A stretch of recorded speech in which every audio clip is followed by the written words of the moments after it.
Bismillahirrahmanirrahim. Assalamualaikum warahmatullahi wabarakatuh. Kali ini kita akan membahas tentang perhitungan pH asam dan pH basa. Oke, kita awali dengan membahas tentang kesetimbangan air, karena teori ini mengacu kepada teori asam basa Arrhenius, di mana di dalam teori asam basa Arrhenius yang paling berperanan penting adalah pelarut air. Air, kalau kita tulis tetapan kesetimbangannya adalah seperti ini. Jadi airnya berwujud cair, kemudian H+ dengan OH- berada dalam bentuk larutan. Selanjutnya, kalau kita tuliskan tetapan kesetimbangannya sesuai dengan konsep kesetimbangan adalah bahwa kalau misalnya dia berwujud cair, maka dia tidak akan mempengaruhi terhadap tetapan kesetimbangannya, sehingga untuk tetapan kesetimbangan air atau kita beri lambang dengan KW, itu hanya hasil kali konsentrasi H+ dengan OH-. Berdasarkan hasil percobaan, ternyata pada suhu 25 derajat Celcius, nilai KW itu adalah 10 pangkat min 14. Nilai ini akan menjadikan suatu acuan standar untuk penentuan pH. Air, seperti kita tahu, memiliki sifat netral. Netral artinya pH-nya sama dengan 7. Pertanyaannya, berapakah konsentrasi H+ dengan konsentrasi OH-nya? Netral artinya konsentrasi H+-nya itu sama dengan konsentrasi OH-. Nah, kalau KW-nya adalah 10 pangkat min 14, artinya konsentrasi H+-nya sama dengan konsentrasi OH-nya, tinggal kamu akarkan saja menjadi 10 pangkat min 7. Jadi kalau hasil kali ini dengan kali ini nilainya sama, itu kan berarti sama dengan X kuadrat. Artinya untuk menentukan satu nilai X-nya, kamu tinggal akarkan 10 pangkat min 14. Itu kalau bersifat netral. Kalau dia bersifat asam, berarti nilai H+-nya akan lebih banyak dibandingkan dengan nilai OH-nya. Demikian juga kalau dia bersifat basa, berarti nilai OH-nya akan lebih besar dibandingkan dengan nilai H+-nya. Oke, bagaimana cara kita menentukan pH atau pH? Ini berdasarkan konsep bahwa pH itu adalah berapa derajat keasaman, berapa nilai H+-nya. Maka pH sama dengan min log konsentrasi H+. Sedangkan untuk pOH, tingkat kebasaannya, tingkat berapa banyak OH-nya. Kita bisa rumuskan dengan pOH adalah min log OH-. Nah, untuk KW atau tetapan kesetimbangan air, berarti kita bisa cari PKW-nya. PKW-nya berarti min log KW. Oke, kita cari di sini min log 10 pangkat min 14, berarti nilainya adalah 14. Sehingga kita bisa tahu kenapa sih nilai pH itu maksimal 14 ya, berarti dari sini. Nah, air bersifat netral, berarti konsentrasi H+-nya dengan OH-nya kan tadi 10 pangkat min 7. pH-nya berarti kan 7. Maka 7 tambah 7, karena H+ dengan OH- sama, itu adalah 14. 14 ini adalah PKW. Sehingga muncullah rumusan bahwa PKW itu sama dengan pH ditambah dengan pOH. Nanti kalau ditanyakan pH berarti tinggal kamu tuliskan saja 14 dikurangi pOH.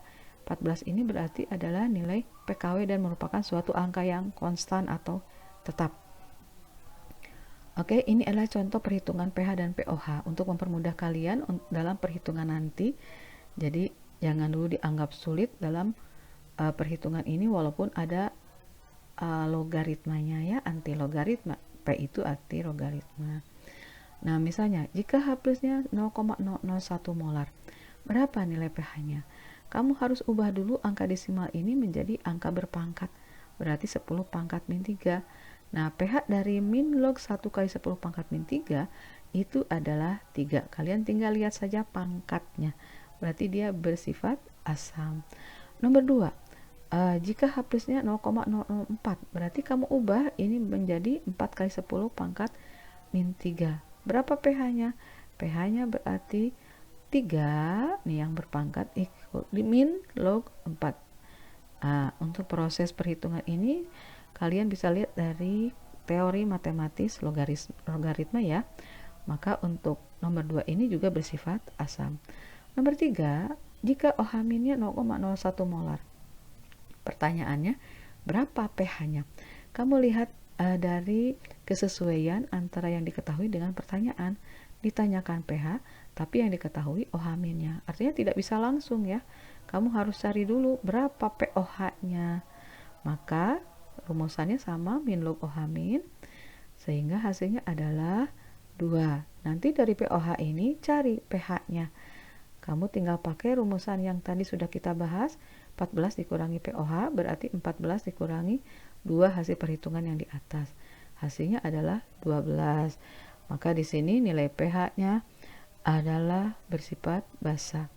Kemudian yang keempat, jika OH-nya 0,0025. Dalam penulisan angka seperti ini harus seperti konsep dalam fisika, yaitu penulisan angka baku. Maka di sini kita tuliskannya 2,5 kali 10 pangkat min 3, bukan 25.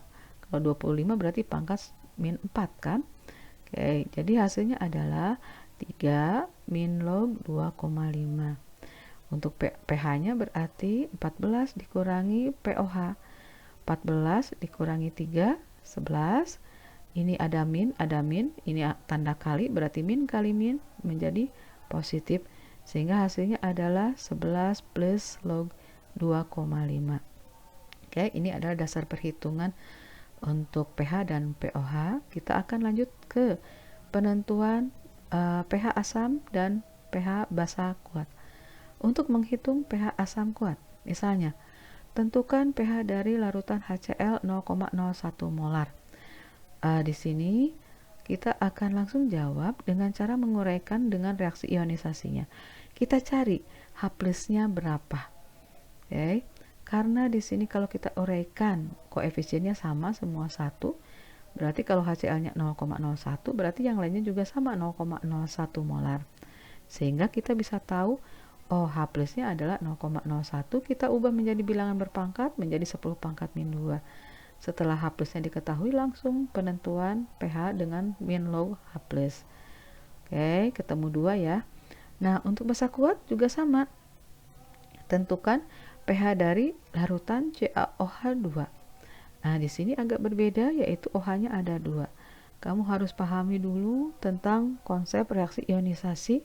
Di sini karena basa berarti kita uraikan OH-nya yang kita pecah. OH-nya di sini ada 2. Maka kalau ada 2, koefisiennya kan berbeda. Kalau ini 0,01 molar sesuai dengan soal di atas, maka OH-nya adalah 2 kalinya, 0,02 molar. Lalu karena di sini adalah basa OH-, maka yang kita cari adalah pOH. pOH-nya berarti kita ubah bilangan desimal tadi menjadi pangkat, sehingga hasilnya adalah 2 kali 10 pangkat min 2, maka pOH-nya adalah 2 min log 2. Nah, dari pOH kita cari pH-nya berarti 14 dikurangi 2 min log 2, berarti hasilnya adalah 12 plus log 2. Nah, bagaimana untuk pH asam lemah dan basa lemah? Nah, di sini ciri asam lemah dengan basa lemah dia punya nilai tetapan kesetimbangan. Yaitu untuk asam lemah dia punya nilai Ka, untuk basa lemah dia punya nilai Kb. Oke, ya, di sini untuk contoh pH asam lemah. Tentukan pH dari larutan asam asetat ini CH3COOH 0,1 molar dengan nilai Ka 1 kali 10 pangkat min 5. Oke.